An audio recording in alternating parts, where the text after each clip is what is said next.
살아계신 하나님 아버지, 오늘도 이 밤에 저희들을 주님의 손으로 불러주시고 저희가 주의 말씀 가운데 가할 수 있도록 임하여 주심을 감사드립니다. 주님, 이 밤에 온 저희들의 발걸음이 헛되지 아니하도록 주께서 주님의 은혜를 더하여 주시고 이 밤 가운데 주의 말씀이 살아서 운동력이 있음을 우리가 경험할 수 있도록 역사하여 주시옵소서. 감사 찬양 드리고 예수님의 이름으로 기도드렸습니다. 아멘. 다 같이 일어나셔서 오늘 본문 말씀 같이 합독하시도록 하겠습니다. 오늘 본문 말씀은 마가복음 7장 31절에서 35절 말씀입니다. 7장 31절부터 다 같이 합독하시겠습니다. 그 후 예수께서 다시 두로와 시도니아를 떠나 데가볼리 지방을 거쳐 갈릴리 호수로 가셨습니다. 그곳에서 어떤 사람들이 듣지 못하고 말도 못하는 사람을 예수께 데려와 안수해 달라고 간청했습니다. 그러자 사람들이 예수를 붙잡아 체포했습니다. 예수께서 하늘을 쳐다보며 깊은 숨을 크게 한 번 쉬고는 그에게 말씀하셨습니다. 이 말은 열려라는 뜻입니다. 그러자마자 그 사람은 귀가 뚫리고 혀가 풀리더니 제대로 말하기 시작했습니다. 자리에 앉으시면 되시겠습니다. 옆에 있는 분들에게 한번 인사하시죠. 존경합니다. 와주셔서 감사합니다.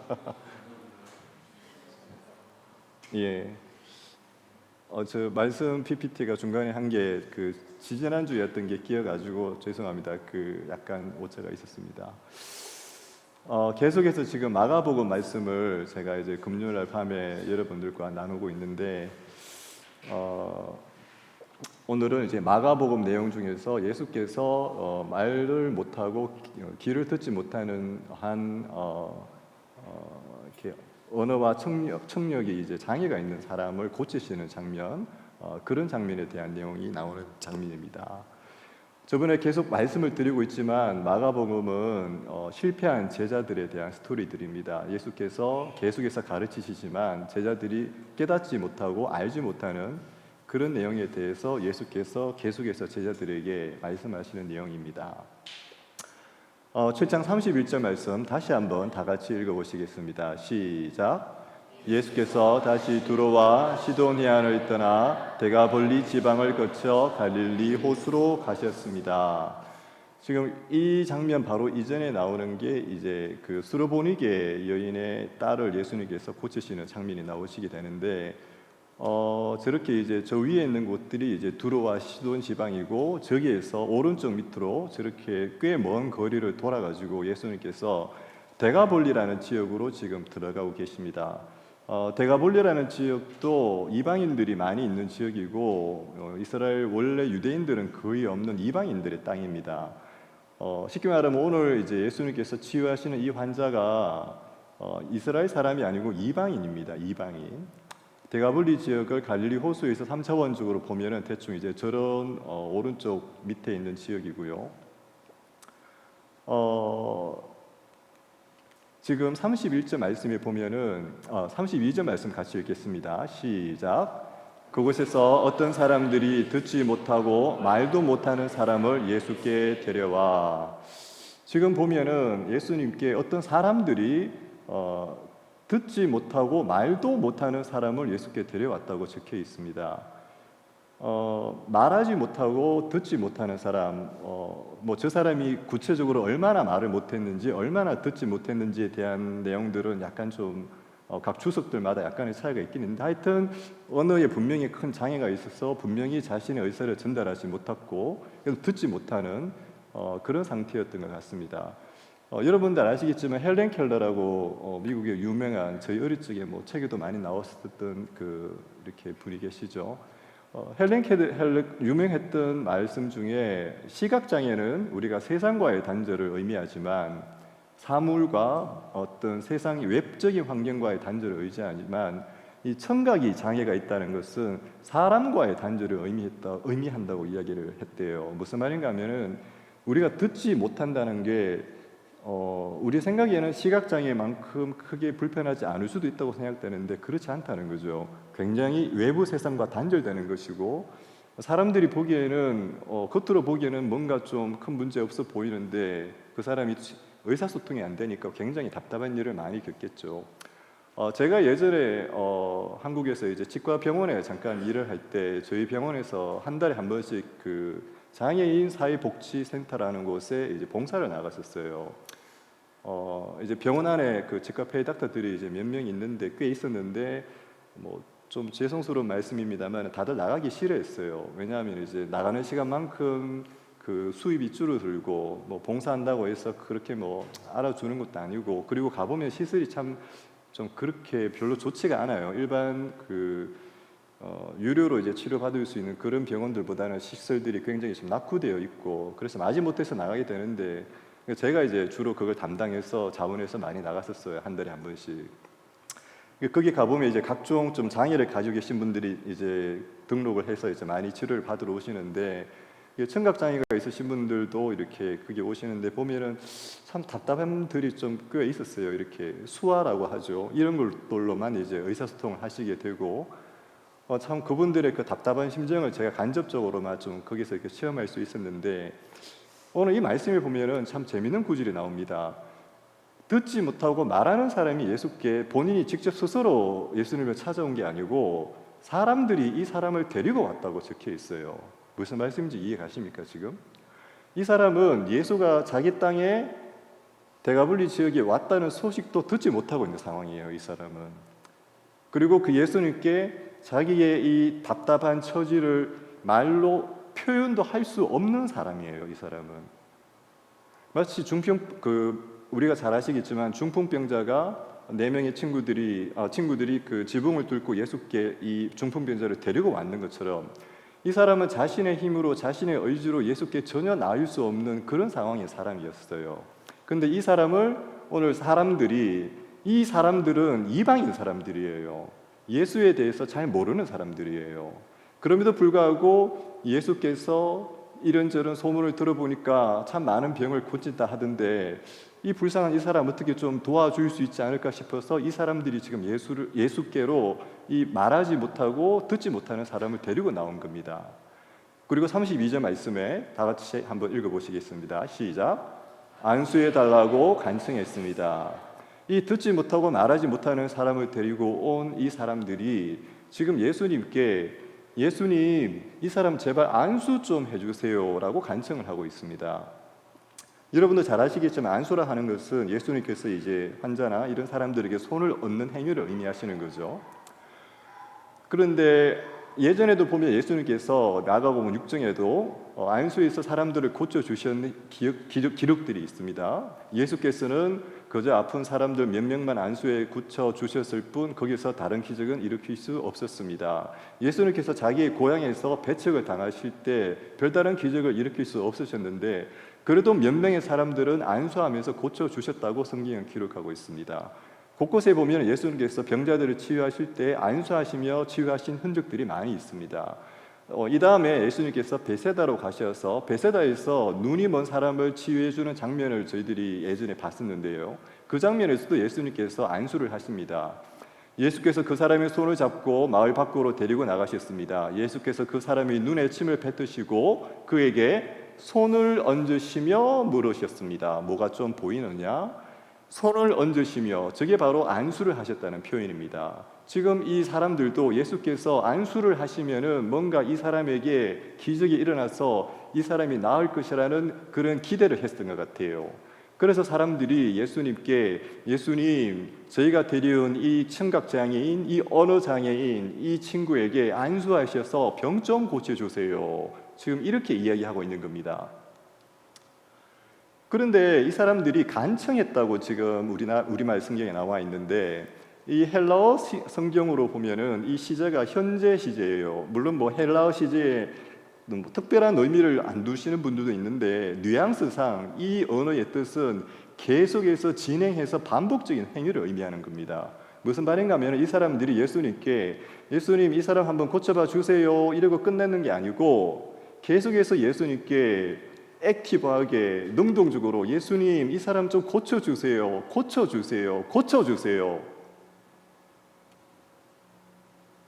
이 사람들의 이 환우를 위한 마음이 느껴지는 거죠. 간절함이 느껴지는 거죠. 그리고 예수님께 대한 믿음이 느껴지는 거죠.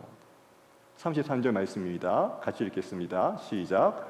예수께서 그를 멀리 따로 데리고 가셔서, 사람들은 예수님께 데리고 나왔습니다. 예수님께서 안수 한번 하면은 어떻게 일이 해결될 거라 생각했습니다.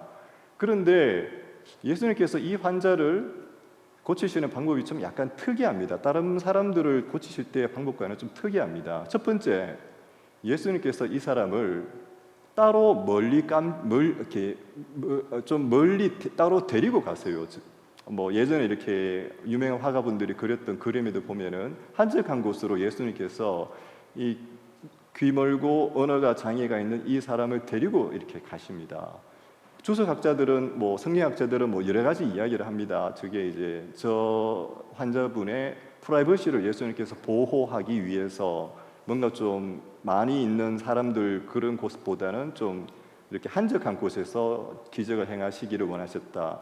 뭐 또 어떤 분들은 엘리야나 엘리사가 그 병들은 죽은 아기를 이렇게 살릴 때 다락방에 올라가서 혼자 했는 것처럼 아마 예수님께서 그런 어떤 모습을 재현시키기 위해서 하신 것이 아닐까, 뭐 다양한 해석들을 하고 있습니다. 여하튼 간에 예수께서 청각 장애가 있고 언어 장애가 있는 환자를 따로 한적한 곳으로 지금 데리고 가십니다.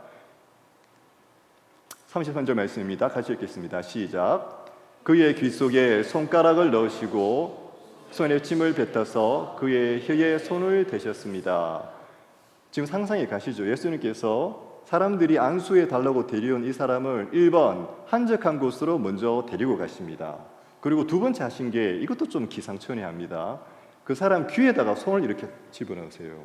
귀에다가 손가락을 딱 집어넣으시고, 그 다음에 우리말 성경에는 손에 침을 뱉었다고 되어 있는데 헬라어 성경에는 저 손이라 하는 단어는 없어요. 예수께서 어딘가에 침을 뱉으셔서 그의 혀에 손을 대셨어요.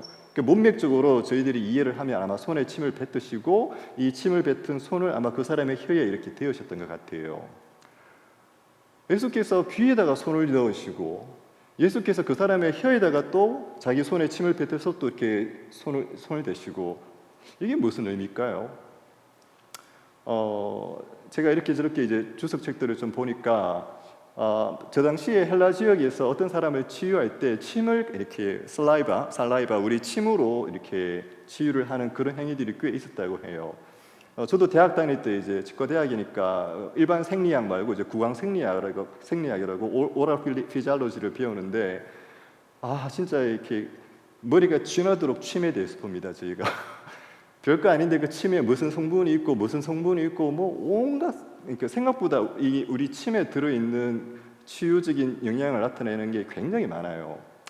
뭐 하여튼 간에 이제 예수께서 침을 뱉어서 손에 침을 뱉으시고 그 사람 혀에다가 이렇게 대시고, 그 다음에 또 손가락을 넣어서 그 사람의 귀에다 이렇게 딱 넣습니다.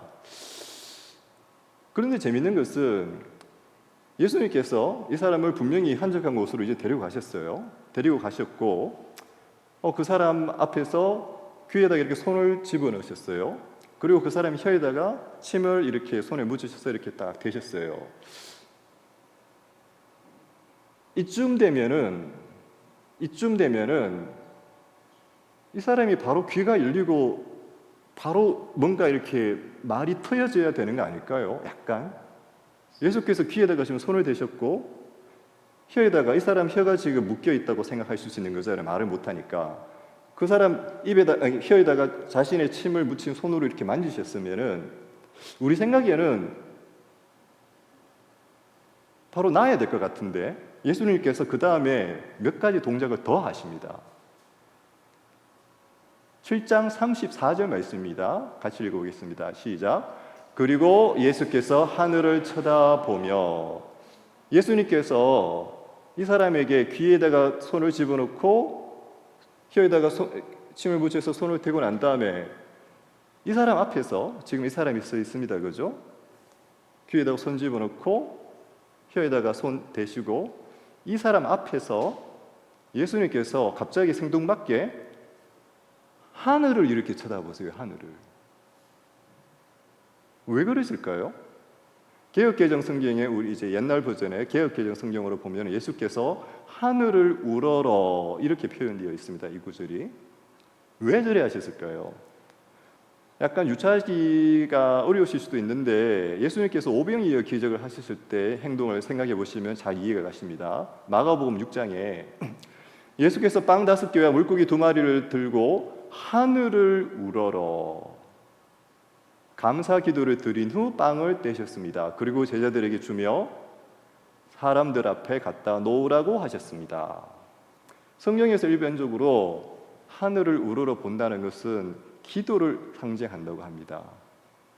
보통 예수께서 기도를 하실 때 하늘을 우러러 기도하시고 사람들이 이제 기도할 때 하늘을 우러러 이렇게 기도를 했다고 해요.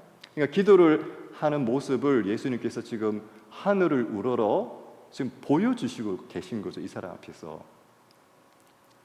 그리고 그까지는 이해가 가요. 휘에다가 손을 집어넣으시고 혀에다가 손을 이렇게 대시고 하늘을 우러러 여기까지는 이해가 가요. 뭐 그렇겠죠. 이렇게 귀에 손 집어넣으시고 이게 대시고 이제 기도하신다. 여기까지는 이해가 가요. 여기까지는 이해가 가는데 7장 34절 후반절에 깊은 숨을 한번 쉬고는 이렇게 이제 우리말 성경에는 표현이 되어 있습니다. 예수께서 마치 심호흡을 한번 크게 하시는 것처럼 뭐 이런 식으로 이제 상상해 갈 수 있는데 원뜻은 그게 아니에요. 오히려 개역개정 성경이 이 구절은 정말 잘 번역했습니다. 탄식하셨다. 저 단어의 헬라어의 원래 뜻이 심호흡 한번 했다 이게 아니에요. 이게 아니고 탄식했다. 탄식했다는 뜻이에요. 탄식. 저 헬라어 단어를 영어로 굳이 번역한다면은 sigh, 한숨 쉬는 거 또는 groan, 신음하는 거. 신음하는 거. 한숨 쉬는 거.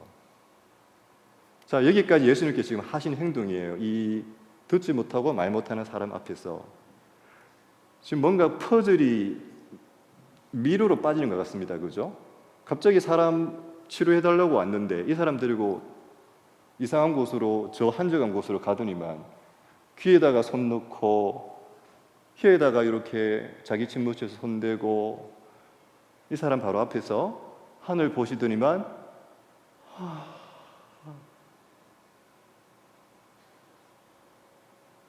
예수님 지금 뭐 하시는 건가요? 예수님 지금 뭐 이 사람 치유해달라고 했는데 예수님이 좀 쉬고 싶은데 짜증나고 이런 사람 또 데려왔네 이러면서 오늘 좀 쉬고 싶었는데 이런 걸까요? 기도를 하려고 하는데 짜증나서 이렇게 한숨 한번 쉬고 이런 걸까요? 도대체 왜 예수님께서 말씀 한마디로만 치료해 줄 수 있는 사람인데 내 믿음이 너를 낫게 하였느니라 이런 말씀이면 되는데 말 한마디 안 하세요. 지금까지 이해가 가세요? 뭔가 지금 이해가 가십니까? 이 사람 앞에서 예수님께서 단 한마디의 말을 안 하세요. 그저 괴로워하세요. 신음하세요. 한숨 쉬세요. 왜 그러실까요? 잘 보이실지 모르겠는데 D.A. 칼슨이라는 유명한 신학자가 있습니다. 시카고 트리니티 신학교에 꽤 오랫동안 계셨던 분인데 이분이 썼던 주석책에 보면은 이런 내용이 나옵니다. 예수님이 이 사람 앞에서 하늘을 우러러 보시고 한숨을 쉬신 것은 visible picture of prayer, 분명한 기도의 모습이라는 거죠. 누구를 위해서? A deaf and dumb man could understand. 이 사람 앞에서 이 사람이 이해할 수 있게 보여주시는 거예요. 기도를. 무슨 말인가 하면은 이 사람은 듣지 못해요. 네 믿음이 너를 낫게 하였느니라 100번 이야기해도 이 사람은 들을 수 없어요. 그 듣지 못하는 사람 앞에서 예수님께서 내가 너를 위해 기도하고 있다. 이 사람이 이해할 수 있는 방법으로 단순히 귀에 손 넣고 혀에다가 손가락 떼어서 네 병에 낫는 게 아니고 그 사람 앞에서 그 사람이 이해할 수 있는 언어로 예수께서 기도하시는 모습을 보여주시는 거예요. 그것도 그냥 기도하시는 게 아니고 이 사람의 답답함과 이 사람의 그 괴로움과 탄식, 주님께서 지금 공감하시면서 주님의 마음으로 탄식하시면서 이 사람 앞에서 기도하고 계신 거예요. 예수님께서 이 사람을 치료하실 때 수화가 있었을까요? 제가 찾아보니까 인류에게 이 수화라고 하는 게 드러나서 공식적으로 사용된 것은 1500년, AD 1500년이 되어서야 시작이 되었대요. 지금 이 성경에 기록되어 있을 때 구체적인 수화라고 하는 게 없었어요. 참고로 올해 6월 달에 수화로 예수 영화를 만들었어요. 저 영화는 모두 다 이렇게 수화로 청각장애인들을 위한 복음 증거를 하는 그 사역 단체에서 올해 6월 달에 최초로 이제 저 영화를 만들었어요. 지금 예수님께서 말 못하고 듣지 못하는 사람 앞에서 그 사람에게 그 사람의 언어로 그 사람의 방법으로 이해할 수 있도록 기도를 보여주시고 계신 거예요. 그리고 단순히 제3자의 입장에서 멀리 동떨어진 사람으로 기도하는 게 아니고 이 사람의 답답함, 이 사람의 말로 표현할 수 없는 그 답답함 가운데 예수께서 지금 공감하시면서 본인의 언어로 지금 말씀하시고 계시는 거예요. 마가복음 7장 34절입니다. 같이 읽겠습니다. 시작. 그에게 에바다라고 말씀하셨습니다. 이 말은 열려라 라는 뜻입니다. 에바다라는 말은 아람어입니다. 아람어. 갈릴리 주변 지역에서 다문은타하게 아주 많이 쓰여졌던 언어예요. 지금 이 청각장애인 말을 했다면 무슨 언어로 이야기를 했을까요? 당연히 아람어죠. 물론 예수님께서도 아람어를 사용하셨습니다마는 예수님께서 이 사람의 언어로 에바다라고 이야기를 하셨어요. 마가복음은 수신자가 유대 사람들이 아니에요. 마가복음을 받는 사람들은 로마에 있는 이방인 성도들이에요. 이 사람들은 아람어를 모릅니다. 그래서 마가가 에바다라는 말을 저렇게 다시 해석을 붙인 거예요. 열려라 라는 뜻입니다. 저거는 한글 적는 사람이 적은 게 아니고 원어에 저렇게 기록이 되어져 있어요. 마가가 저렇게 따로 기록을 붙인 거예요. 그리고 이 말 한마디에 이 사람의 귀는 열리고 입이 분명히 말음을 하게 되었다고 성경은 기록하고 있습니다. 35절 말씀입니다. 같이 읽겠습니다. 시작. 그러자마자 그 사람은 귀가 열리고 혀가 풀리더니 제대로 말하기 시작했습니다. 어떤 사람이 오랫동안 귀가 들리지 않고 언어를 말했는데 이 사람이 일시에 제대로 분명히 말을 시작한다는 거, 생각할 수 없는 일이죠. 이 기적이 지금 이 사람에게 일어났던 겁니다. 오늘 이 본문의 말씀은 첫 번째로 예수님께서 메시아이심을 보여주시는 확실한 증거입니다. 이사야 35장 말씀에 보면은 그때 눈먼 사람의 눈이 열리고 귀 먹은 사람의 귀가 들릴 것이다. 그때 다리를 절던 사람이 사슴처럼 뛰고 말하지 못하던 이가 기뻐서 소리칠 것이다. 그렇다 사막에서 물이 터지고 강물이 광야로 쏟아질 것이다. 메시아가 임했을 때 이런 일이 일어날 것이라고 이사야 선지자가 이미 벌써 예언을 했습니다. 그 예언의 말씀을 오늘 예수님께서 이 사람을 통해서 보여주시고 계시는 거죠. 그리고 마가복음 오늘 말씀 이 뒤에 마가복음 8장 말씀을 보면 예수님께서 베세다에서 눈먼 사람의 눈을 뜨게 해주시는 장면을 연출하십니다. 귀가 멀고 입이 닫혔던 사람이 말을 하고 귀가 열리고 눈먼 사람이 눈을 보게 되니 당연히 예수님께서 메시아이시고 그리스도이심을 증거해 주는 사건입니다. 뿐만 아니라 이 사건은 오병이어의 기적을 맛보고도 예수께서 어떤 분이신지를 깨닫지 못하고 있는 그 제자들을 비유한 설명이라고도 볼 수 있습니다. 마가복음 8장 예수님께서 말씀하십니다. 너희가 눈이 있어도 보지 못하고 귀가 있어도 듣지 못하느냐? 기억하지 못하느냐? 귀가 있어도 듣지 못하는 사람, 바로 제자들이죠. 지금 예수님께서 제자들의 듣지 못하는 모습을 이 사람의 모습을 통해서 대연해 주고 계시는 거죠. 예수님께서 이 사람을 통해서 본인이 메시아이시고 듣지 못하는 제자들의 모습을 보여주시는 부분이 있지만, 저는 한 가지 더 생각해 보고 싶습니다. 계속 말씀드리지만 마가복음을 수신하고 있는 사람들은 로마 대회화제로 엄청난 핍박을 누명을 뒤집어 쓰고 죽어가고 있던, 순교하고 있던 로마 교회의 이방인 성도들이었어요. 그들의 상황 가운데에 메시아는 요원한 것 같고, 그들의 믿음은 의미 없는 것 같고, 기도해도 예수님 들어주지 않는 것 같고, 답답함과 한탄밖에 없는 그 시절 가운데에 마가라는 사람이 썼던 편지가 도착해요. 마가복음에 이방인들이 나오는, 주인공으로 나오는 장면이 흔치 않습니다.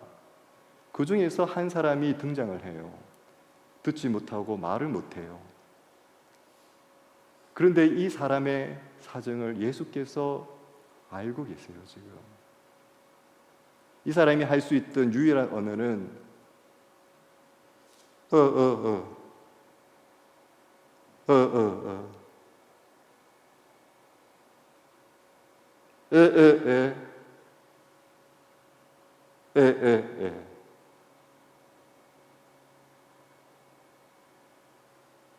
이 사람이 표현할 수 있는 방법은 이거밖에 없어요.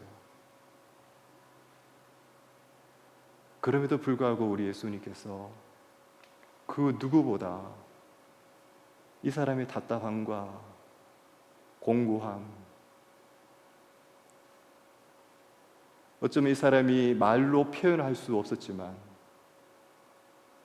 그 사람의 그 답답한 부분을 지금 예수님께서 그 누구보다 깊이 공감하시면서 한숨을 쉬시면서 신음을 하시면서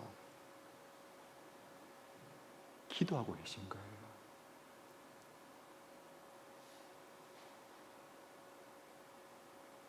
예수님이 우리 상황에 보이지 않는 것 같고, 나의 탄식과 한탄 가운데에 없는 것 같은데, 분명히 예수님께서 이 사람 앞에서 그의 심령을 통찰하시고 그의 답답함을 대변해 주시고 계시는 거예요.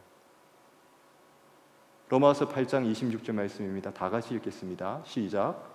성령께서도 우리의 연약함을 도와주십니다. 우리는 마땅히 무엇을 기도해야 할지 알지 못하지만 오직 성령께서 친히 말로 알 수 없는 탄식으로 우리를 위해 간구하십니다. 때로는 그런 경우가 많지 않습니까?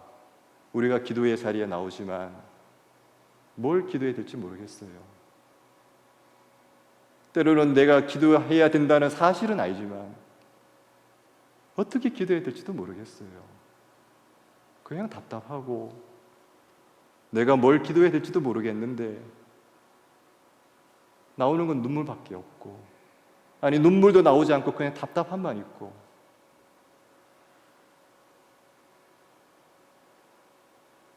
그런데 우리 예수님께서 이 말 못하는 환자 앞에서 기도로 자기의 언어로 자기의 그 모든 사정 다 이야기 못하고 그저 멍하게 넋나간 채로 예수님 앞에서 보고 있는 이 사람 앞에서 예수님께서 현란한 문장으로, 수려한 문장으로 너의 믿음이 나았으니 어디 가거라 이런 말 안 하세요. 예수님께서 그냥 하늘 보시고 이 사람의 마음의 답답함 때문에 한숨 쉬고 계셔 주시는 거예요. 그리고 그 예수님께서 주어도 없는 동사 하나, 에바다, 그 한 단어로 이 사람의 그 오랜 탄식을 해결해 주시는 거예요. 어쩌면 오늘 우리 가운데도 금요일날 기도의 자리에 나와야 된다는 부담은 있는데 내가 뭘 기도해야 될지도 모르겠고, 내 상황 속에서 내가 뭘 어떻게 기도해야 될지 어쩌면 나의 모습이 이 청각장애, 언어장애를 가지고 있는 이 환자의 모습처럼 답답하긴 답답한데 그걸 어떻게 말로 표현도 못하겠고, 교회 와서 교제한다고 이렇게 저렇게 안녕하세요 웃고는 하는데 내 속에 이런 아픔이 있다고 말은 못하겠고, 어쩌면 우리 모두 다 이런 오늘 이 주인공과 같은 그런 모습이 있지 않을까요? 사람들은 알아줄지 모를지 몰라도 우리 주님은 아십니다. 나의 그 답답함. 때로는 내가 그냥 기도의 시간에 찬양만 부르고 앉아 있어도 녹두리 같은 내 찬양이지만 주님이 그 찬양 가운데 우리의 마음을 아시고 공감하십니다. 저는 오늘 밤이 우리에게 그런 밤이 되기를 원합니다. 옆에 있는 사람이 현란한 문장으로 기도를 하든 말든, 앞에 있는 사람이 어떻게 크게 소리를 지르든 말든, 내가 한마디 말을 못하고 한숨 쉬고 있다 할지라도 우리 예수님 여러분들의 마음 가운데 함께 하십니다. 대가볼리의 그 이방인, 그리스도 예수도 알지 못했던 그 지역의 그 한 사람, 그 한 사람의 마음을, 그의 탄식을 아시고 그 앞에서 기도하셨던 그 예수님, 왜 여러분들의 탄식을 모르시겠습니까? 사람은 몰라도 주님은 아십니다. 이 시간 같이 한번 찬양하며 나가기를 원합니다.